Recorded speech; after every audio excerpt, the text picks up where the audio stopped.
Well, how are you guys doing? This is countdown day 16 to my Vegas trip. You see, today I'm on a tour. Today I'm at the Legion Park in Los Angeles. I'm getting ready to go work my second job because my next strategy to make money, as you know, I had to pay off my student loan. So as my student loan currently is below $40,000. So what I'm working on right now is I'm working on a strategy where I'm going to play around with ClickFunnels around. I've done door-to-door, I've done telemarketing, but one thing I want to do now is I want to just learn how to build my own list. I've cold called all other people's lists. I went to Yelp, I was cold calling beauty supply places to see if I could teach them sales skills. But now, hey, I want to find out, here's a way I can just generate my own leads. I know I've gone door to door. And you probably are saying, Martin, why are you going out there? Your loan is below $40,000. You can just relax and have some fun. Go to Vegas. Find out if you can pay down your loan for 2 years and be done with it. Well, I could do that. But you see, I remember, like, I know we've been talking about the Great Recession, but the reason I bring up the Great Recession so much is because look what's happened to retail. I want you to go around where you are now and see, like, look at all the empty buildings. You know, when you have empty buildings, when you can't sell, people put so much emphasis on the fact, like I was just listening to a presentation by Steve Larson. He was just talking about people put so much emphasis on design and on their look and how everything looks, but they forget the most important thing. Who's the person that's going to buy the product? And I just think, I remember, like, back in 2008, like, retail was like, that was probably like the highlight of retail. But since then, it's just basically been like a total collapse. And you've had like Amazon, and you're probably saying, what does Amazon do? Amazon basically is just a warehouse that sends stuff out. I still don't know how it got so big, but I think it really got so big because retail, the problem with retail, they didn't have a strategy to counter Amazon. So Amazon took their money because their prices were lower. But now if you go to Amazon, some of the stuff that Amazon has is more expensive than the retail. But the only thing, the trick that Amazon had, they had constant cash flow. So they can handle customers not leaving and not closing the door. Well, like if you're a retail store, you know how it is. You try to I've worked them. Got to try to find an employee. You got to bring the stuff in. It's just like a compilation of like that just-in-time management and just having enough money to hold out until you can get the customer. So that's my goal right now, to play around. The reason I work these second jobs, it helped me like pay off my, because I'm losing all my money to pay off my loans. So I need some extra money to like invest in these different ventures, because like the ClickFunnels thing is going to cost me about $400 a month. So I'm making sure before I get the actual program that I know what to do with it, because I just don't want to have it and then just waste money and not be able to use it. And that's why I'll be here, and then eventually I'll be at Macy's. But the goal is I need to get up to extra $10,000 a month. So, and that's why I'm doing these videos too. I want you guys to say, hey, what happened to us? Like I want you guys to say, like, you know, I had a business, Martin. I had people like close their businesses, and the reason they closed their businesses, like, they forgot about how to make money. They put their business in the hand of another people. For example, I worked at a martial arts studio where I got my black belt. I got it up to, I think we got up to almost 150 students. And then the owner decided to start hiring all these program managers. And then she started taking off, and the staff and like the family started taking off. And then, you know, you started getting all these people in, but they weren't really as focused, or maybe she didn't think they were not up to her standard. But the problem is what happened was enrollment kept getting affected. So there was really no clear head when it came to sales to tell people, I just want you to buy this product. I want you to get this membership package. And that's what was lacking. So then after like about a year or so, you know, we went from 150 students down to almost 50 students. And you had your loyal students. We had some loyal black belts that stayed. But eventually, you know, the studio just went out of business. Didn't go out of business because the product was bad. It didn't go out of business because of the recession.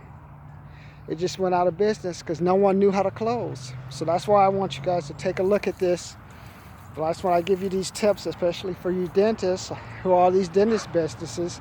Like I tell you, what's the difference between a dental office and a massage parlor? They're both on every corner. And you know, the only ones that are going to be the only ones that are going to close are the ones that are going to make the money. For example, like I told you a couple of weeks ago, I went to my dentist and they were able to get like an extra $879 from me. She got $479 from me using my own sales techniques. I went in there, I thought I had told the person what products to buy, and I thought I had told the person to charge me for a certain procedure, but she didn't charge it. So there was an outstanding balance of $479. So I was thinking to myself, do I want to do it now or do it later? But she used my technique where I tell you, when a customer complains, just treat that complaint as an objection. Treat that objection as a complaint. Do not treat it as a valid objection where you have to solve. All she said was, I understand. Well, how do you want to pay? Cash, Visa, American Express? Your goal when you have a business, especially if you're a dentist, once someone's in your office, they don't want to they don't want to leave the office. Like I told you before, I've been in dentist offices for over 35 years. I mean, I've had gum surgery, wisdom teeth removed, braces. I've had like those deep cleaning, fillings, implants. So I've had it all. So I've been a dentist since I was like a sophomore in high school. Since I went into Miss Mills' office and she told me, Martin, I think you're pretty smart, but maybe you should do something to improve your teeth. I remember it was up to me, not my parents, because they didn't even care. It was up to me to like beg my mother for a while, but she didn't want to take me.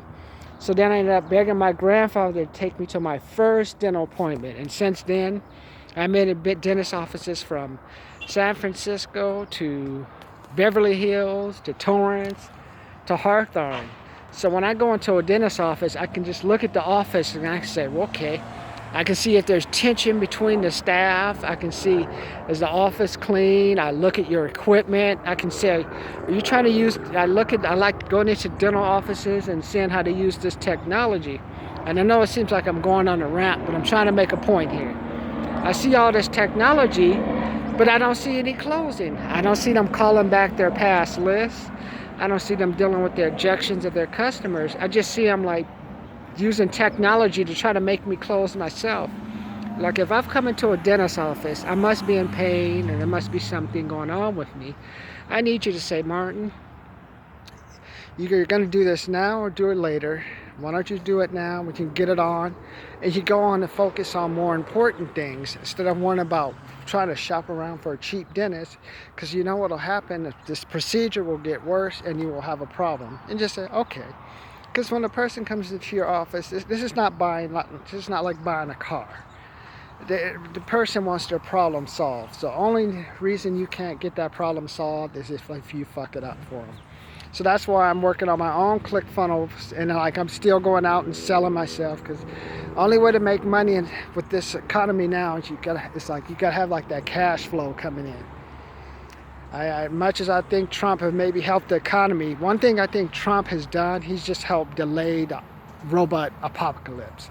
Because as soon as he gets out of office, mark my words, within like 4 or 5 months, all these fulfillment centers in Chino, San Bernardino, Redlands, where all these people are making their money, half of them will be gone from their fulfillment / warehouse jobs, and we'll possibly be in another Great Recession like we were in 2008. So as I sign off, let's take a look again. See, look, I'm in beautiful Legion Park. Let's look again. See, right now, while some people are getting ready for the weekend, I have some older gentlemen over there playing soccer. When I get 60, I don't want to be playing soccer, man. I want to have they're playing volleyball. I don't want to be playing volleyball. I don't want anybody to be hanging around me trying to feel good. I don't want to hear nobody's fucking stories. I want to be hanging around people with money. I want to be like that 60-year-old guy with that 30-year-old girlfriend. Let's just tell her, hey, baby, I'm going to take the Viagra, Blue Chew, make you look good. Or I want to be hanging around those business people, have enough to like fly first class. I flew first class for a couple of times. Man, once you fly first class, you won't ever go back. But on my Vegas trip, I'm going to fly business class on Southwest. I'm going to pay that $365 to get the feel of flying first class, being the first one to get onto the plane. Like, hey, I'm the man. I paid for $360 while you only paid $316, while you only paid the $273 or however it is. But my thing for today, my dental tip for today is follow up. I want you to follow up with your clients, man. If you don't follow up, they ain't gonna follow up with you. Don't depend on the technology, just follow up. And then my blackjack tip of the day, because I sort of forgot it, was the ace and 3 is what you do a soft double on. So when you have an ace and 3 and the dealer has an up card of 5 or 6, I want you to double down. Otherwise, I want you to hit until you get a total of 17, whether it's a soft 17 or a hard 17.